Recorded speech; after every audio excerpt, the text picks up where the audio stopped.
Sweet wines typically carry a long finish.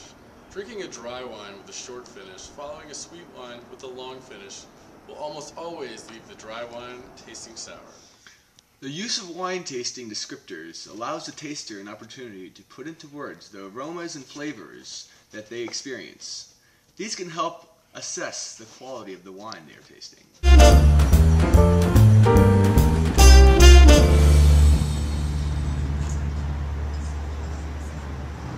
There is a method to how you taste wine.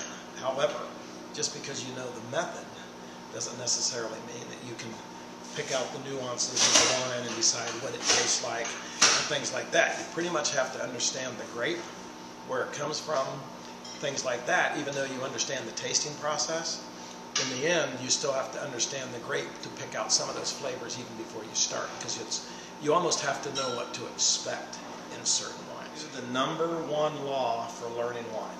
Number one law. Taste, taste, taste, and then taste. This is part of our bar, and there are a couple companies that make these things, and this is what makes our bar fun. Okay, they have a couple other places in Columbus, but you don't see them everywhere because they're actually quite expensive. And we have 3 of them that hold 4 wines each. I've seen some that hold 6, and I think I've seen them up to 8. There might be more, I don't know. But it's a computer-generated program where you purchase a wine card, and that wine card will go into this slot, or this slot, or this slot, based upon which machine you're using, and you then can get 1, 2.5, or 5 ounce pours, which is a full glass of wine. Okay, wine, you would start with your white dry, moving to your white sweet, then you go to your red dry up to your red sweet, if you have a red sweet.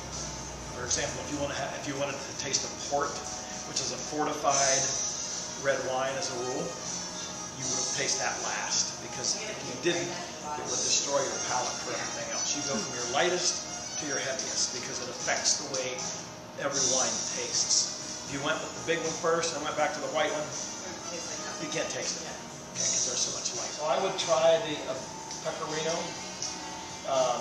the Maramiero first, then the Chardonnay, and then the Riesling if you're going to taste all 3 of them. Okay, so what you do is put your wine card in like this, and if you'll notice, it tells me how much money is left on my card. Oh, it does. Okay, and now I'm going to taste a 1 ounce taste. Put it up underneath the nozzle, let it sit a little bit, and it reduces my card by a little $1.59 to see if it's cloudy, to see if there's something wrong with it, to see how pretty it is.